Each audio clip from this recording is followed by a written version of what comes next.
First మన దగ్గరికి ఒక డెడ్ మొబైల్ వచ్చింది. డెడ్ మొబైల్ రాగానే మనం ఫస్ట్ చెకింగ్ ఏం చేస్తాం?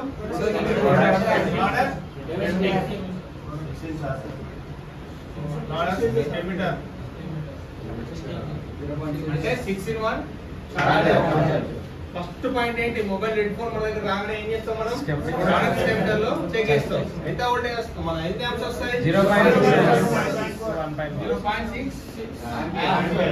ఇంతకన్నా తక్కువ వస్తే మొబైల్ లో ఆల్రెడీ ప్రాబ్లం ఉందని మనకు క్లియర్ గా తెలుస్తుంది. ఓకే, ఇది ఫస్ట్ పాయింట్.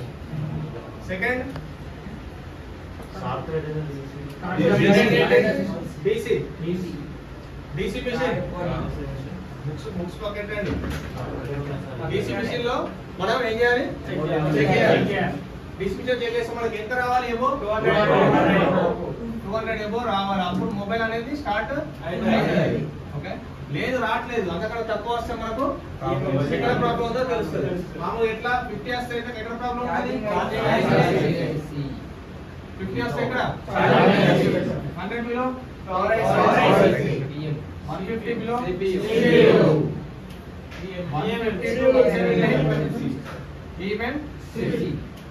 ఓకే. మనం DC లో ఇక్కడ సెకండ్ పాయింట్ లో మనకు ఇందులో ప్రాబ్లం ఉంటే ఇట్లా మనకు వోల్టేజ్ వస్తాయి. లేకపోతే షార్టేజ్ ఉన్న షార్టేజ్ ఎంత వస్తుంది?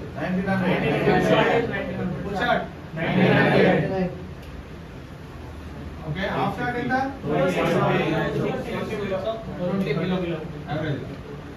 ఓకే, ఇది DC మిషన్ లో చెకింగ్. ఇది second point. Okay, third point ఏంటి?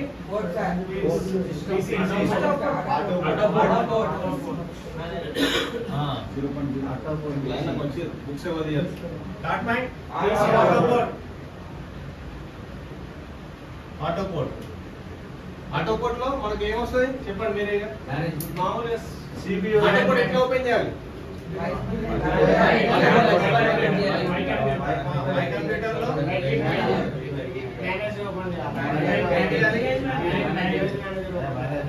మేనేజ్ ఓపెన్ చేయాలి. దాని తర్వాత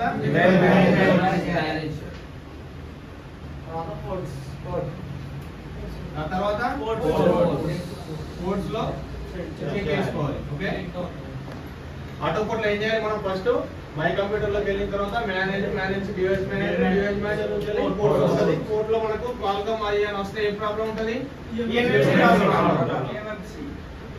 EMMC లో ప్రాబ్లం అంటే వచ్చి మనకి ఏదైతే చిప్ సెట్ ఉందో అది వచ్చి స్టక్ అయిపోతే EMMC లో ప్రాబ్లం. లేదు రావట్లేదు, పోర్ట్ రావట్లేదు, పోర్ట్ రాకపోతే ఏంటో ప్రాబ్లం? ప్రాబ్లం అంతే కదా. లేదు వస్తుంది, జస్ట్ బ్లింక్ అవుతుంది మనకు. ఆ స్క్రీన్ ఏమవుతుంది? Just blink. ఆ స్క్రీన్ ఉంది కదా, స్క్రీన్ అనేది మనం జస్ట్ పోర్ట్ కనెక్ట్ చేయగానే ఏమవుతుంది? బ్లింక్ అవుతుంది. బ్లింక్ అయితే CPU EMMC ఓకే ఉన్నట్టు. CPU EMMC రెండు ఓకే. డివైస్ మేనేజర్ మీకు అర్థమైంది అనుకుంటా క్లియర్ గా ఎలా చెక్ చేసుకోవాలి అంటే మొబైల్లో CPU కానీ EMMC కానీ కంప్లైంట్ ఉంటే ఇలా చెక్ చేసుకోవాలి. అప్పుడు మనకు CPU లో EMMC లో ప్రాబ్లం ఉందా లేకపోతే ప్రాబ్లం లేదా అనేది మనకు కంప్యూటర్ మనకు చెప్తుంది. Okay, then next VPH.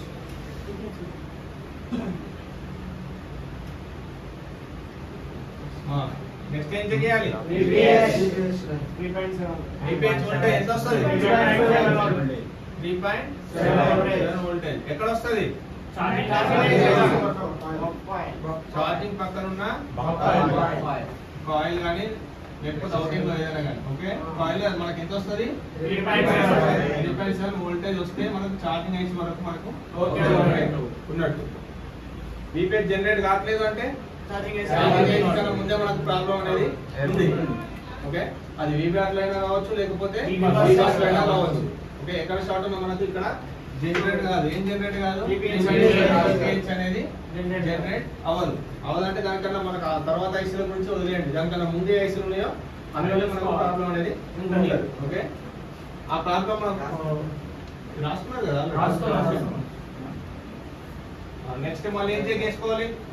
GR values కన్నా ముందు ఇంకొకటి VBR లైన్ ఒకసారి చెక్ చేసుకోండి. VBR లైన్ లో ఏముంటది? బ్యాటరీ కనెక్టర్ దగ్గర మనకు వోల్టేజ్ జిఆర్ వాల్యూ చెక్ చేయాలి. ఎబో రావాలి. రివర్స్ చెక్ చేసినప్పుడు ఎంత రావాలి? 1000 ఎబో రావాలి. ఏ మోడ్ లో? డయోడ్ మోడ్ లో చెక్ చేయాలి. 400 వాల్యూ రావాలి. రివర్స్ లో చెక్ చేసినప్పుడు 1000 వాల్యూ రావాలి. ఇప్పుడు వీబ్యాక్ లైన్ లో ప్రాబ్లం ఏమీ లేదు. ఇలా రాలేదు అని అంటే మనకు వీబ్యాక్ లైన్ లో ప్రాబ్లం ఉంది. జస్ట్ ఏం చేయాలి? ఆ లైన్ మొత్తం మనం రోసిన్ అప్లై చేసేసి షార్ట్ కలర్ యూజ్ చేయండి. మనకు అంటే పర్టికులర్ కాంపోనెంట్ ఏం దొరకట్లేదు. మనం జిఆర్ వాల్యూస్ అన్ని చెక్ చేస్తున్నాం. షార్టేజ్ ఎక్కడ ఉందో లీక్ ఎక్కడ ఉందో దొరకట్లేదు.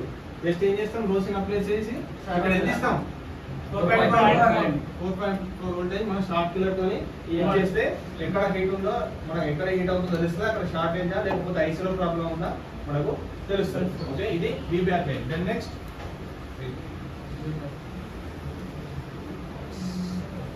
వీబ్యాక్ ఆల్రెడీ మనం చెక్ చేసుకుంటాం. అది వీబ్యాక్ ఆల్రెడీ మన కనెక్టర్ ఉంది కదా, మెయిన్ బోర్డ్ లో కనెక్టర్ ఉంటది కదా. కనెక్టర్ దగ్గర మనకు ఆల్రెడీ దీని పక్కన టీపీ పాయింట్స్ ఉంటాయి కదా. టీపీ పాయింట్ దగ్గర మనకు 5.2 వోల్టేజ్ ఇక్కడ దాకా వస్తే వీబస్ లైన్ ఓకే ఉన్నట్టు. ఈ వీబస్ లైన్ ఎక్కడికి వెళ్తుంది? డైరెక్ట్ ఛార్జింగ్ ఏసీకి వెళ్తుంది. వీబ్యాక్ అయినా వీబస్ అయినా రెండు ఎందులోకి వెళ్తుంది? సో ఇక్కడ వరకు మనకు వోల్టేజ్ అనేది వస్తే మనకు లైన్లో ప్రాబ్లం ఏం లేనట్టు. డైరెక్ట్ ఎక్కడ చెక్ చేసుకున్నాం మనం? టీపీ పాయింట్ దగ్గర. ఒకవేళ మనకి ఇది ఈ ప్రాబ్లం ఉంది అంటే ఛార్జింగ్ పిన్ ప్రాబ్లం ఉన్నా లేకపోతే B2B స్ట్రిప్ ప్రాబ్లం ఉన్నా మనకి ఇక్కడ దాకా వోల్టేజ్ వస్తుందా? రాదు. సో మనకు అప్పుడు బ్యాటరీ పెట్టిన ఫోన్ ఆన్ అవుతుంది. బ్యాటరీలో ఛార్జింగ్ ఉంటే ఈ లైన్ తో సంబంధం లేదు కదా. అప్పుడు ఏమైతుంది? వీబ్యాక్ లైన్ అనేది దాని ఐసీలోకి వెళ్ళిపోయి వీపీఎస్ జనరేట్ అవుతుంది. అప్పుడు కూడా మొబైల్ ఆన్ అవుతుంది. సో అది మనకు మెయిన్ గా ట్రబుల్ షూట్ లో ఈ లైన్ అనేది అంత అవసరం లేదు. జస్ట్ ఏంటంటే మనం టీపీ పాయింట్ దగ్గర 5.2 వోల్ట్ చేస్తే వీబస్ లైన్ కూడా ఓకే ఉన్నది. అది లేకపోతే దాంట్లో మళ్ళీ కిందికి వస్తే ప్రాబ్లం అనేది తెలుస్తుంది. అది స్ట్రిప్ ప్రాబ్లమా లేకపోతే ఛార్జింగ్ పిన్ ప్రాబ్లమా లేకపోతే కింద సపోర్ట్ ప్రాబ్లమా అది వేరే. ఓకే, దాని నెక్స్ట్ ఏంటి? బటన్స్. దాని తర్వాత మనం ఇంకోటి జిఆర్ వాల్యూ చెక్ చేసుకోవాలి అన్నిటికీ. ఏంటి జిఆర్ వాల్యూస్ లో షార్ట్ కట్ చెప్తాం. జిఆర్ వాల్యూస్ ప్రతి ఐసీ దగ్గర మనం జిఆర్ వాల్యూస్ చెక్ చేసుకోవాలి కదా. కాంపోనెంట్స్ కి ఎంత రావాలి? కాంపోనెంట్స్ అంటే లైక్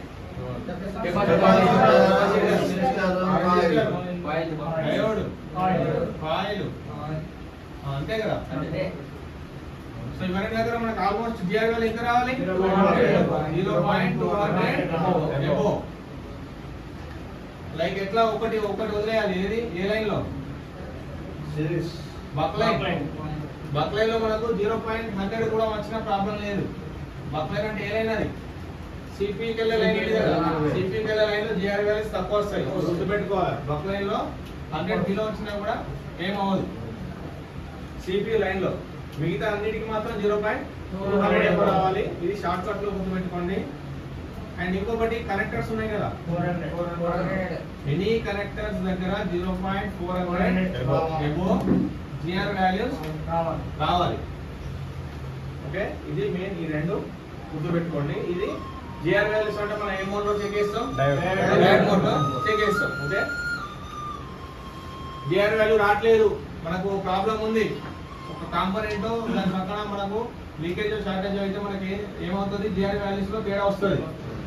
జిఆర్ వాల్యూస్ షార్ట్ అయిపోతే మనకి ఎట్లా వస్తాయి? 0 జీరోస్ వస్తాయి లేదా 2 సైడ్ సేమ్ వాల్యూస్ వస్తాయి.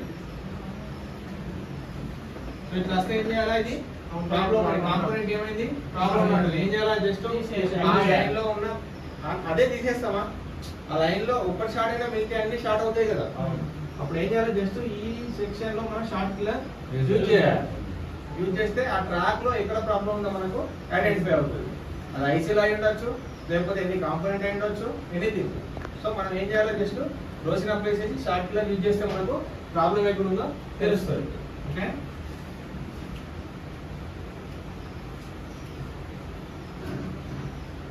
ఇంకా జిఆర్ వాల్యూస్ తర్వాత బటన్. షార్ట్ కట్స్ లో మన బటన్స్ ఉంటాయి కదా. బటన్స్ తో కూడా మనం కొద్దిగా ఐడెంటిఫై అవుతుంది. బటన్స్ అంటే లైక్ ఏంటి చెప్పండి మీరే. పవర్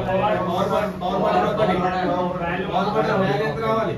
1.7 వోల్టేజ్ వస్తే పవర్ ఐసి. ఓకే, ఇది next volume press. 1.7 voltage CPU okay value minus 1.7 voltage eMMC okay ఇలా రాకపోతే మనకు అక్కడ ఏరియాలో ప్రాబ్లం ఉందని చెప్పి మనకు వాల్యూ తెలుస్తుంది. వీడి మూడింటికి జిఆర్ వాల్యూస్ కూడా వస్తాయి. వోల్టేజ్ వచ్చిన జిఆర్ వాల్యూస్ వస్తాయి కదా, ఎంత వస్తుంది? ఓకే ఇది షార్ట్ కట్ లో కూడా మనం చూసుకోవచ్చు. సో ఒక మొబైల్ వచ్చినప్పుడు మన దగ్గర ఫస్ట్ స్టెప్ నుంచి లాస్ట్ స్టెప్ ఈ స్టెప్స్ అని మనం ఫాలో అయితే మన కంపల్సరీ మొబైల్లో ఎక్కడ ప్రాబ్లం అనేది క్లియర్గా తెలుస్తుంది. మనకు ఎక్స్పీరియన్స్ వచ్చినా కొద్దీ అంత దూరం దాకా కూడా కాదు, ఒక జస్ట్ చూడగానే కస్టమర్ మనకి చెప్పే విధానాన్ని బట్టే ప్రాబ్లం ఎక్కడ కూడా మనకు ఐడియా అయిపోతుంది. ఫోన్ వాడుతా ఉన్నాడు, ఫోన్ డెడ్ అయిందని చెప్తారు కస్టమర్. ఓకే రన్నింగ్ లో ఫోన్ డెడ్ అయింది, ప్రాబ్లం ఎక్కడ ఉంటుంది? సిపియు డైరెక్ట్ స్ట్రోక్ వచ్చినట్టే, సిపియు ఏమైంది? డెడ్. ఓకే లేదు అంటే ఇప్పుడు కొంతమంది చేతిలోకి కింద పడిపోతుంది కదా, పడిపోయినప్పుడు ఏమైతే డెడ్ అవుతుంది. డెడ్ అయితే ప్రాబ్లం ఏంటి? ఐసీ కానీ లేదా ఎనీ కాంపోనెంట్ కానీ ఏమైంది డ్యామేజ్ అయిందో లేకపోతే అక్కడికి వెళ్ళి కదలడమో ఏదో జరిగింది. సో అట్లా మనం అప్పుడు ఏం చేయాలా? జస్ట్ అన్నింటినీ అబ్జర్వ్ చేయాలి, మాన్యువల్ గా అబ్జర్వ్ చేసేసి ఓకే ఇక్కడ కొద్దిగా డ్యామేజ్ ఉందని అనుకుని మనం అక్కడ చెకింగ్ ప్రాసెస్ మొదలు పెడితే మనకు ప్రాబ్లం తెలుస్తుంది. లేదు ఇంకా కూడా వస్తుంది, ఇందులో వాటర్ డ్యామేజ్ వస్తుంది, వాటర్ లో పడి డెడ్ అవుతుంది అంటారు, అంతే కదా, వాటర్ లో పడ్డ షార్ట్ అవుతుంది కదా, మొబైల్ షార్ట్ అవుతుంది. అప్పుడు ఏం చేయాలి? జస్ట్ మనం సర్వీసింగ్ చేసేసి మనం అప్పుడు మళ్ళీ ఈ ప్రాసెస్ అంతా కూడా మనం మొదలు పెడతాం. ఓకే ఒక మొబైల్ మన దగ్గరకు వచ్చినప్పుడు అది ఏ రీజన్ తో వచ్చింది, అంటే ఎలా వచ్చింది, ఎలా డెడ్ అయింది, ఆ డెడ్ అయింది మనం అన్ని పూర్తిగా విన్న తర్వాత మన చెకింగ్ ప్రాసెస్ దానికి ఏమేమి చేయాలా, ఎట్లా చేయాలనేది మనకే కొద్దిగా ఐడియా వస్తుంది. Okay right.